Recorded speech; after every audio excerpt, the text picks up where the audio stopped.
Chapter 2. The Right One. Just yesterday you met and ended things with the perfect guy. That's why today, despite your better judgment, I can't believe I actually let my mom talk me into this. You stand in the lobby of Globite MedTech with a special delivery in your arms, feeling every eye in the room on you. But since I'm here, getting stared at, I might as well get things over with. You approach the desk and give the receptionist your friendliest smile. "Excuse me, I'm here to see Rishi Calvani. I think I have an appointment." "Ah, of course, right this way." He waves you past security and towards a nearby elevator where he punches the number for one of the building's top floors. Wow, I guess Mom wasn't lying when she said she'd arranged everything. Rishi's office is even grander than you expected, taking up the entire top floor. You knock on the door tentatively. "Hello? Anyone home?" A woman whose entire look screams "Secretary!" glances up from a desk and raises an eyebrow at you. "Not quite what I expected." Ouch. Maybe this was a bad idea. Maybe he's not even here. I could just leave. "Mr. Calvani, your guest has arrived." You hear movement, and Rishi steps out of a nearby doorway. He can't quite hide the surprise on his face. "Anika?" "Rishi, aye." "Hello to you too. So you really came." He briskly waves for you to follow him into what's clearly his personal office. Closing the door, he turns to face you, tucking his hands in his pockets. "So, are you here to apologize?" "Apologize?" "You should be I don't know. No, fine. Obviously. Why else would I bring food?" You nod at the covered dishes you've been carrying since you set foot in the building. Rishi studies you, his lips pursed. "He went completely cold on me last night, so why does he still look so good when he does that?" "I assumed you came just because your mother told you to, or because mine did." "Actually, they're both convinced our choices don't matter." "There. You finally get it." "That's not what I..." You sigh and resist the urge to put your head in your hands. "Look, I didn't come here to argue. I came here with a peace offering." You hold out the dishes you've brought him. "Are you going to hand feed me now?"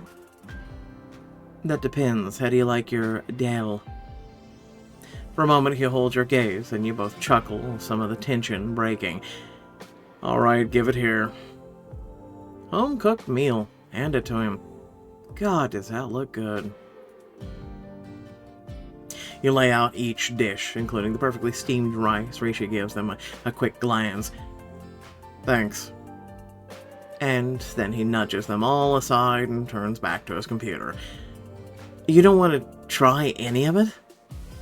"I'm sure you're a great chef, but I'm busy." You think of all the time you spent in your parents' kitchen with your mom hovering over your shoulder, toasting spices and coaxing each dish together, and his casual dismissal is too much to bear.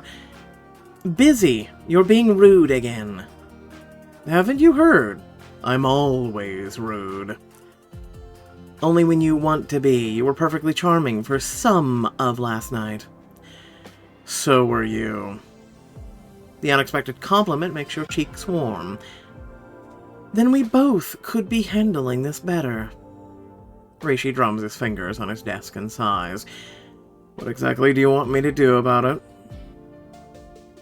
"The least you could do is eat with me." You don't bother trying to hide the disappointment in your voice. "I don't know why I came here hoping for something romantic. I've been reading too many rom-coms." "Get it together, girl. We barely even had a meet-cute." "Anika." His expression softens ever so slightly. "I wish I could, but I really am busy. I have an important appointment." "Well, I guess if it's important..."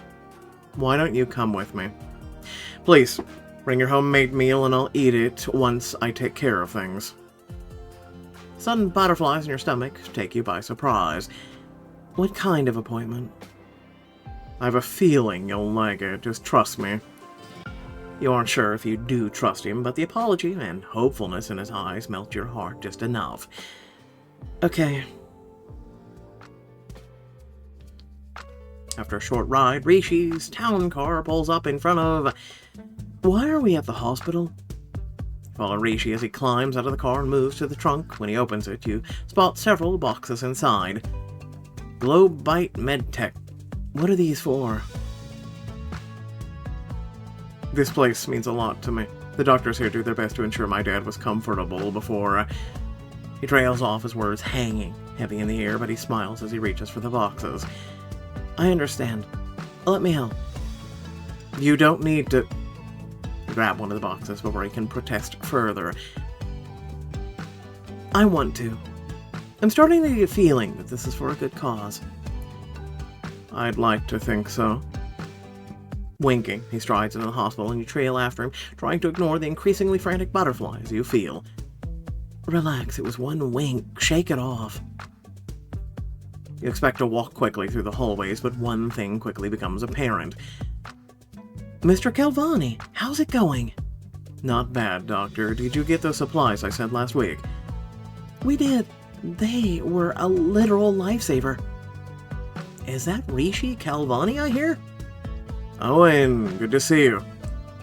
Everyone here seems to know Rishi. He easily hefts the boxes onto one arm and clasps hands with the nurse with the other. They exchange a surprisingly intricate handshake before Rishi moves on. Did you just do a secret handshake with the nurse? Yeah, Owen was around when my dad was here, so I spent a lot of time. Never mind, we're here. You glance at the sign on the nearest wall and look up to see that you have arrived at the pediatric wing. Rishi, what exactly is in these boxes? Medical devices for kids here. That's why I like to make this delivery myself. An orderly with a wide smile approaches you and takes the boxes from Rishi. As she empties its contents, you see oxygen masks, thermometers, hearing aids. This is all state-of-the-art. Rishi. You still haven't explained why we brought my food. You aren't as heartless as I thought. I hate both of these. You know, sometimes you can keep thoughts to yourself, you know, and just kind of admire a guy who's doing well for children. But fine. You aren't as heartless as I thought. Rishi playfully clutches his chest. Oh, heartless! I always saw myself as more rational than emotional. Something tells me you're secretly a big, old teddy bear. I've definitely been told that I, hug like one. I didn't realize you were much of a hugger.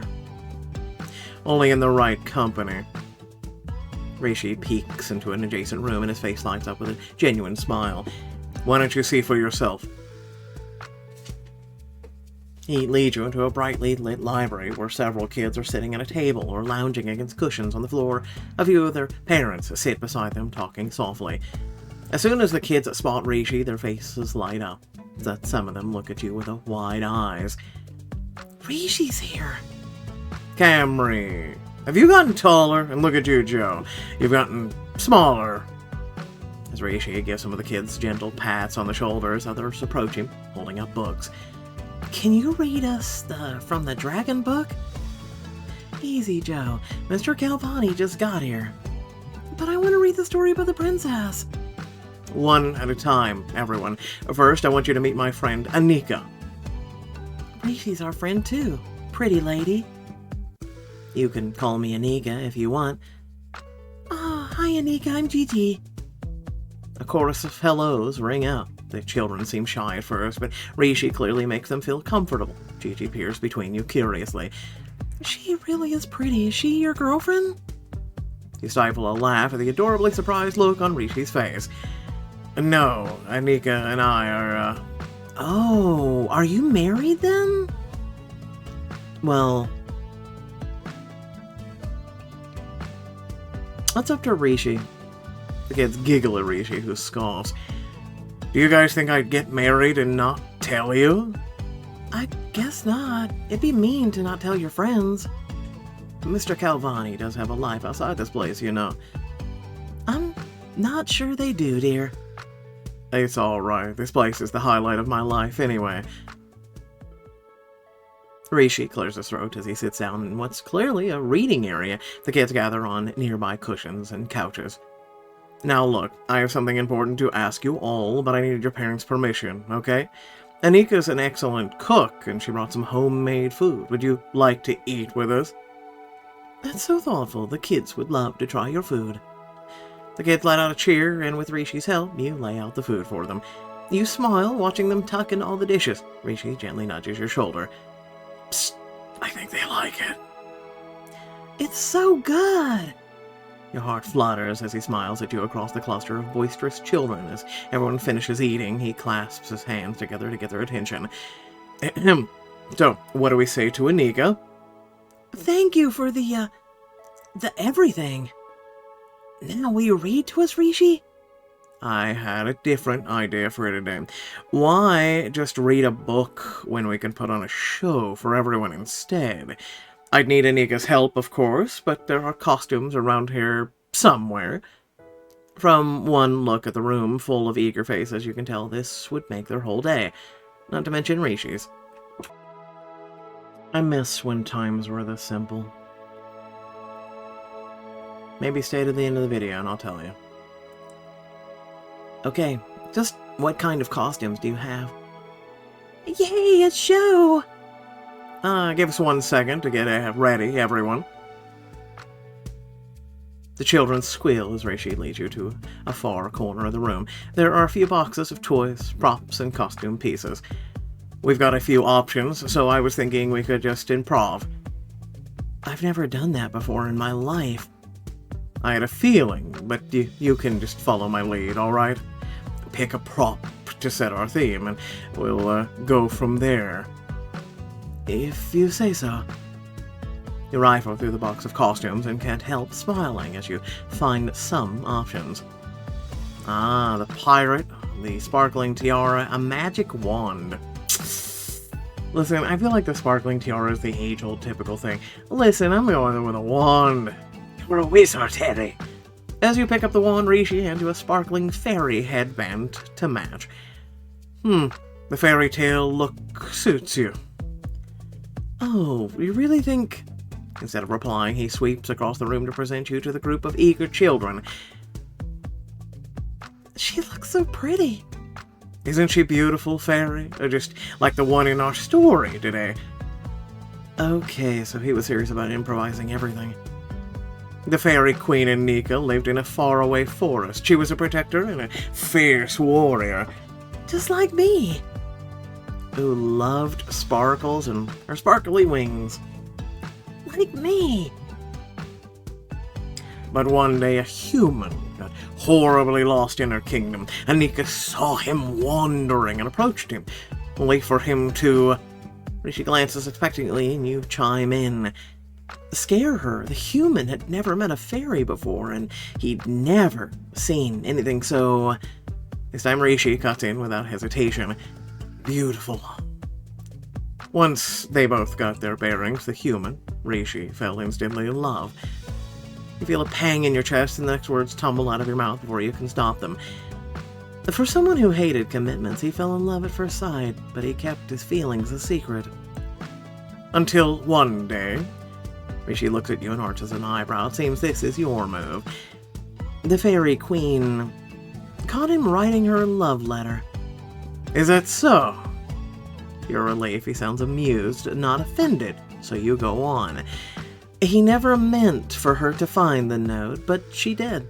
And when she saw the depths of his feelings, not to mention the beauty of his words, the very queen fell for him, just as he had fallen for her. Rishi's watching you intently now, but he doesn't interrupt, only listens as you keep the story going. Then what happened? Well, both were nervous to openly confess their love, but the more time they spent together, the more they realized how the other felt. They didn't have to say the words, but they both knew the other loved them. Rishi suddenly chimes in. Until one day tragedy struck while Fairy Queen Anika was out on a walk. She was kidnapped. A collective gasp rings through the room. Even the parents are on the edges of their seats. Then what happened? Rishi, completely in character, leaps over a couch and barrel rolls across the ground. He easily leaps back to his feet, his lithe body stretching the seams of his button-down shirt. Rishi climbed mountains and valleys. He fought ogres, orcs, mermaids, all so he could see his beloved again. He does a cartwheel across the room, drawing gasps from the kids. He was really doing anything to entertain them. And he made that cartwheel look easy. Stop staring, Anika. You don't want to give him the wrong idea. Rishi swings his arms, pretending to punch and shoulder throw imaginary opponents, slowly making his way to you. And then finally, they were reunited. Rishi steps up to you, reaching for your hands, but he pauses to allow you to close the distance, his hands fitting perfectly in your grasp. My beloved fairy queen, I finally found you. Oh dear Rishi, I knew you would come. I know I am only human, but I risked life and limb to find you, and it was all worth it to see your beautiful smile again. I did already knock out all of my guards. Of course, I'd expect nothing less. But now that I'm here, we can finally return home together. Rishi dramatically wraps his arms around you and you freeze. His touch is warm, intoxicating. Your skin thrums in anticipation. It's just an act, just a silly little play. Or is it? I'll end the story with a true love's kiss. Rishi's embrace makes you bolt, and so as he stands there holding you in his arms, you smile up at him. May we never be apart again, my love. You lace your arms around his shoulders, the children squeal, and he dips you ever so slightly. Screw it. You lean in, your lips brush against his for a fleeting moment. You feel giddy, rush, but before you know it, Rishi is straightening up and you're pulled apart. Never fear, my love, I'll be by your side for the rest of time. Ew! Oh, yay, that was a true love's kiss. The room erupts into applause as you and Rishi stand there, holding hands. His hands squeeze yours for just a moment before you can say anything. A nurse calls the kids back to their rooms. Okay, kids, time for you all to get some rest. Say goodbye to Mr. Calvani and his friend. I'll see you guys on Monday. Same time, same place. We'll miss you, Rishi. As the kids and their parents file out, you and Rishi are left alone. You smile, helping him tidy up the room and put your costumes away. Thanks for the help with this little improv show. I can tell those kids loved you. I'm just glad they had as much fun as I did.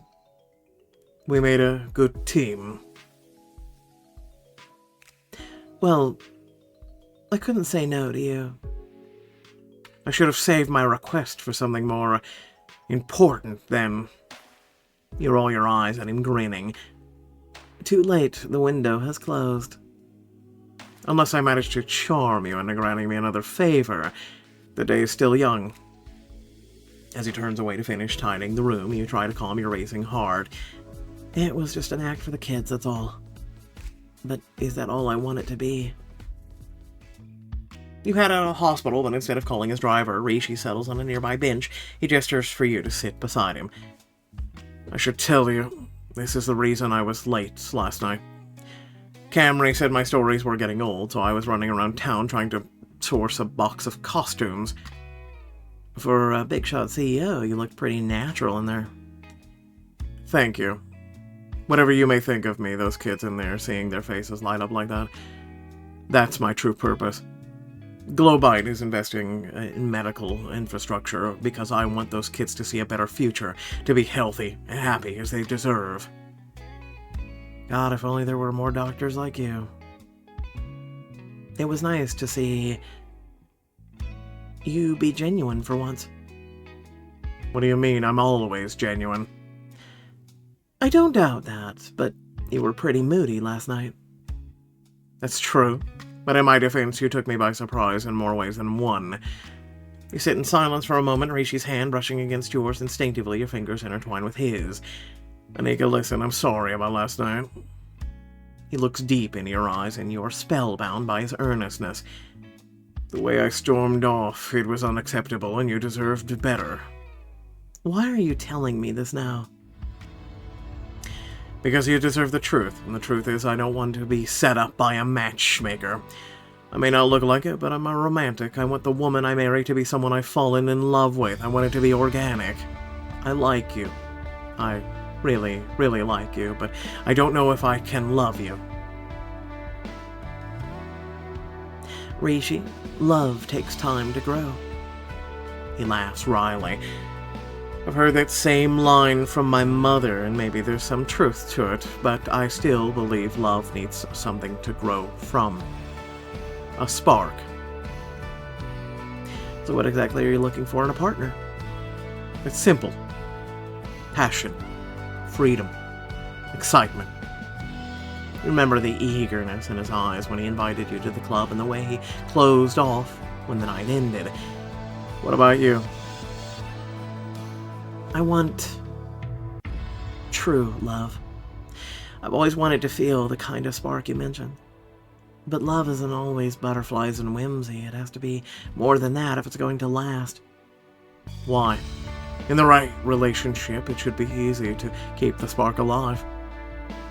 For a whole lifetime? You know, for a person who reads rom-coms and all the other shit that you read, you would think that, yes. Rishi lets go of your hand. You watch his fingers flex before slimming back into his pocket. Maybe marriage isn't the best fit for us. Your chest aches as you admit it, but Rishi nods. There could be something here, but if Rishi really wants something so different, what choice do I have? I just don't know how I'm going to tell my parents. They think you're my perfect match. My mother thinks the same about you. She'd never give up on this arrangement, unless she thought it was her idea. You mean we convinced them to call it off themselves? Exactly. The next time our families meet, we'll make them think that this is the worst match they possibly could have found. And then they'll back it off for us. Rishi, that's crazy. So crazy. It might work. A few days later, you and your parents accepted an invitation from the Rishi's family to visit their mansion just outside the city. With a house this big, they could have their own reality series, keeping up with the Kelvanis. Rishi's mother greets you all the moment you step inside. Please come in. Welcome to our humble home. Humble, more like beautiful. It is very kind of you to invite us. Rishi greets your parents politely, but while they chatter with his mother, he whispers to you. Ready to put our plan into motion? Ready? I just hope this works. Of course it will. You already hate me, so we're halfway there. I never said that. You didn't have to. We just have to get our parents to share your good opinion. Your mother beams as Jamila begins leading you all through the grand estate. Anika, I was just telling Jamila I love these crystal pieces in their home. Yes, Rishi grew up surrounded by art. It was very important to his father and to me. He and I clearly grew up totally in different worlds. Now that's rich and famous. Isn't it lovely, Anika? Didn't it turn out well? Thanks for opening, Mom. Operation Pretend I Hate Rishi starts now. This isn't a lie. He had everything handed to him. Right down to the company he's running. You push your lips and give Rishi a convincing scowl. What do you mean? I'm just wondering if you've ever actually worked a day in your life growing up at a place like this. Excuse me, are you feeling well? Oh, I'm perfectly fine. Just stating facts. Your turn, Rishi. Don't leave me hanging. You're quite funny, Inigo. With the right crowd, you could almost be entertaining to be around. You let out a loud laugh and your voice ringing through the massive foyer. I'm totally a joy to be around to my friends. Oh, and we're not friends. The more you bicker, the more you find yourself leaning closer to him, drawn into his orbit once again. We never rehearsed any of this, but he's always seemed to know what just to say. But to your dismay, Jamila leans over to whisper to your mother, "But who aren't they just the perfect together?" "I agree. I never thought my Anika would find someone that gets her little jokes. Her humor could help keep Rishi in check once they're married." Oh no, we're gonna have to try harder than this. A maid ushers you into the gleaming dining rooms for dinner, but just like your first meeting, Rishi takes a seat next to you. His thigh brushes up against yours, and you try to tell yourself that you aren't enjoying the feeling. Psst, stop being so perfect. I think they're only getting more invested. I'm doing the best I can. Isn't this spread just lovely? Did you know my Anika is an excellent cook? Just the other day, Rishi got to taste her cooking firsthand. I'm afraid I couldn't call it excellent. I've had much better. That's true. You gave it all away. I spent hours in the kitchen for your sake, and you barely had one bite. Maybe I was hoping you'd feed more to me. I hope any potential husband would be capable of doing that himself. The more you bicker, the more fire there is in Rishi's eyes, and the more your parents begin to smile. Oh, such playful banter. See how they're already getting along? That's our Anika. Indeed, she certainly isn't afraid to hold her own. So, when should we set a date for their wedding? I've always thought December weddings are so lovely. Jesus Christ, you people are crazy. We're literally sitting here fighting, or we're play fighting, but you know, the wedding's on.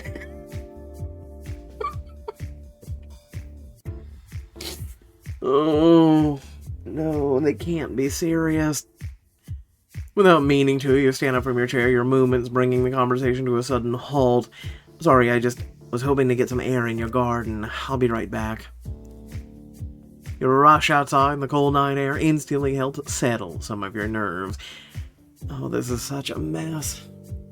But before you can get your bearings, footsteps ring out as Rishi follows you to the garden. Hey, are you okay? You rushed out pretty fast, and I just wanted to make sure. Of course I'm upset. Our parents think we're perfect, and now they'll probably think we're even more perfect since you ran after me. So, what was I supposed to do? Just ignore you running out of the room? Maybe you could at least stop giving me such mixed signals. One minute we're arguing like we planned, the next you're trying to be some perfect gentleman. He sighs, running his hands through his hair. I thought you wanted this. I want you to stick to the plan. But the plan's clearly not working. Maybe you should do better. You glare at him, stepping closer and tilting your chin up. One of us was doing the heavy lifting back there, and by one of us, I mean me. He snorts and looms over you. If by heavy lifting you mean making harmless banter, if you wanted to charm my mother, you're doing great. I was being honest. Well, for some reason, she thinks you're amusingly quirky. And I think you're infuriating. His words hang in the air between you, and suddenly realize your faces are only inches apart. You can feel his breath ghosting over your cheek as his gaze drops to your lips. How can he be so handsome and so frustrating at the same time? The moonlight glints along the waves of his hair as he holds your gaze, his eyes unreadable, but he doesn't pull away. What are you doing? Enjoying the view. His low voice only riles you up more. It would be so easy to just reach out and... Of course it's a diamond choice. Fine. Even though we already kissed in the hospital. For just a moment, you stop thinking and let yourself move on instinct. Your body presses against his strong arms wrap around you, and your lips meet in a dizzying kiss. Kissing him during your story time act was one thing, but this kiss is much deeper, much more real. Anika. Rishi lets out a soft gasp of surprise, but he doesn't pull away. He just kisses you again, deeper than before. When you part to catch your breath, he catches your chin in one hand, tilting your head up. You feel yourself burning with desire as his eyes search yours. what happened to me being infuriating. Risha, you do infuriate me to my core. What can I say? You bring out the best in... Impatiently, you knot your hands in his hair, dragging him back to where he fits so perfectly. You brush your tongue gently over his lips, and he gasps. Ah. His hands wrap around your waist, fingers digging in a little harder, warm through the fabric of your dress. This time his tongue parts your lips, swiping inside, and you feel yourself go weak in the knees. Your mouth welcomes him as his hands tangle in your hair. Where do you want me to kiss you? My lips. In an instant, his lips press against yours once more. As you part your mouth, you can taste coffee and a hint of sweetness on him. I never liked the taste of coffee as much as I do now. I was about to say, as you kiss, your hands travel down his muscled chest, your fingers dig into his back, pulling him closer to you. It seems like you enjoyed that. I didn't say you could stop kissing me. Are you all right? Mm-hmm. You can feel him smirk as he kisses you again. What's so funny? Just that I think this is the longest you've ever gone without disagreeing with me. You let out a groan, but instead of stinging, as comment only makes you every nerve light up. Rishi, have you never heard of shutting up and enjoying a good thing while it lasts? Interesting concept.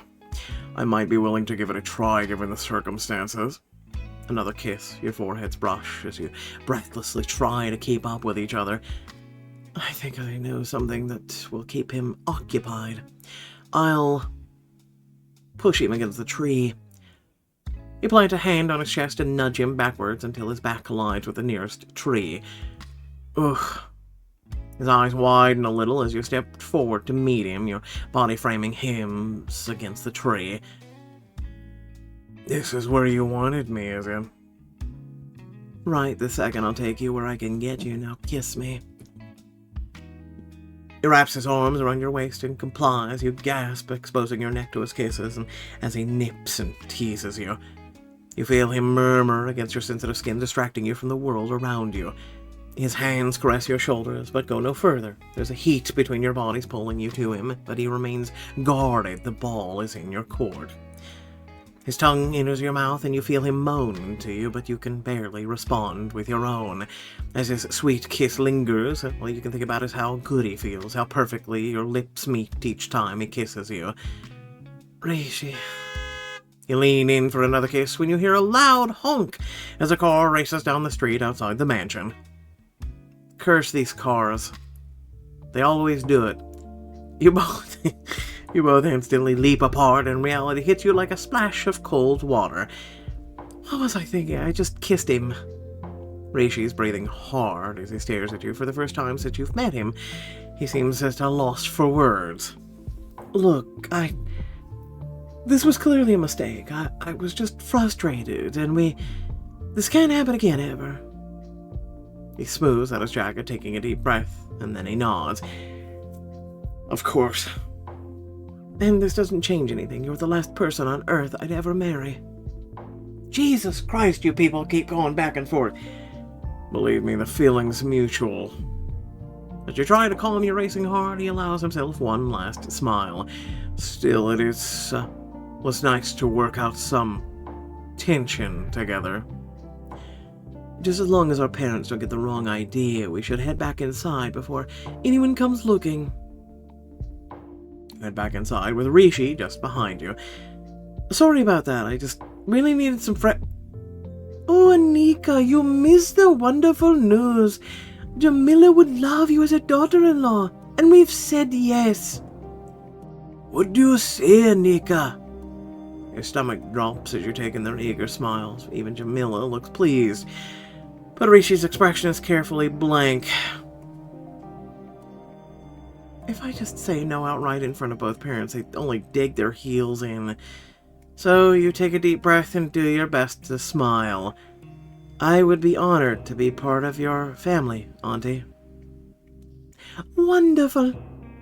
I'll be over tomorrow for tea, and then the real planning can begin.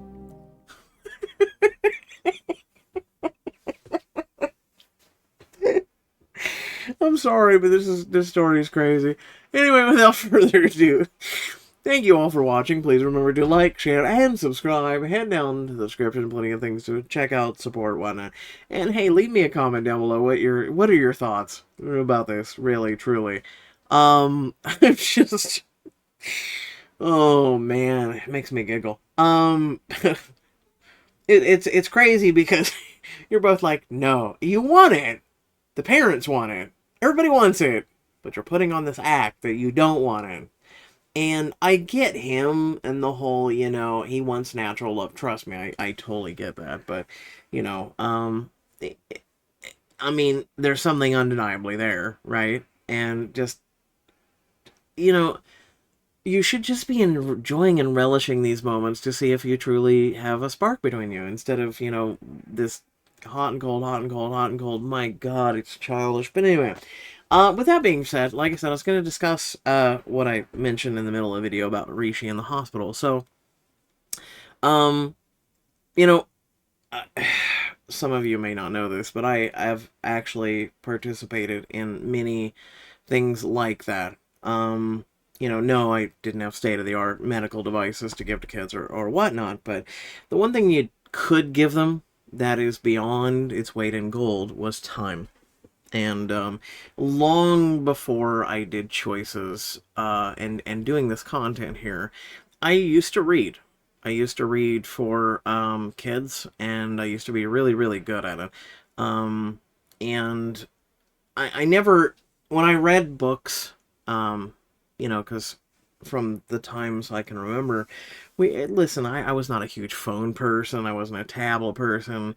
Those were actually really, really rare when I first started reading to kids, but I didn't, do any of the voicing or whatnot. I actually didn't have the capability to do so at the time. I actually lost my voice, and it took, a little over a year and some kind of like vocal therapies and whatnot to even begin talking again, and my voice is not like it originally was. So, so yeah, just keep that in mind. So, for me, it was time to be able to sit there and read a couple chapters to kids. And it wasn't just kids, actually, that I read to. I worked in a place that had Alzheimer's and dementia, and we did some reading for them. And I've, in a way, always kind of been a storyteller and a narrator or a reader for people. And at one time, when I was in school, the teachers and whatnot actually thought I was going to end up being a writer, because I actually used to write really intricate and detailed stories and whatnot. But a lot of other things came along the way, and also back then, story writing was more profound and it was more welcomed, and video games entered the scene. In its complexity, right? These nice graphics and everything. A lot of people nowadays just don't want to pick up a good book anymore. They want their storytelling to come from games, and there's nothing wrong with that, but, it takes a lot more work for that to happen. You need someone who can make the coding and the programming and everything else. Otherwise, if you were able to have someone take your words and from a book or whatnot, kind of like they do TV shows or movies, even those are easier than games, I'm going to be honest with you. To actually put it into a game, I would probably write. I'm going to be honest with you. I probably would write. But if anything, I actually at one point was interested in making the games. So, I've been all over. I'm kind of like a jack of all trades, I guess, for picking up skills or wanting to do this or that or whatnot. But again, I really did enjoy doing a storytelling. We didn't do improv, but we did storytelling with kids, and it was a lot of fun. It really, truly was. That's one of the reasons why I kind of enjoy doing what I do now. Is plus, I've added voicing and then everything else, but to be able to sit here and read to you, and a lot of you have messaged me, either left comments or whatnot, or messaged me and said, hey, thank you. I even met one person that said that they were legally blind, and that because of me, they were able to enjoy these stories that otherwise they would not be able to without significant difficulty. And I was taken aback by that. I was really happy that someone was benefiting from my reading, because I am literally and figuratively one of the only people on this planet that does it out of 8 billion people. And even some people have said, maybe I should get into like doing audiobooks and whatnot. And unfortunately, to get into that, there are a lot of people that do that. So it's kind of like voice acting. It's you just got to get the right break, and maybe one day, provided everything pans out good and whatnot, and my health stays intact, that maybe I could do that. But I thought I'd just share this at the end of the video with all of you. So, thanks again for watching. Love your beautiful faces, and I'll catch you all in the next video. Peace out.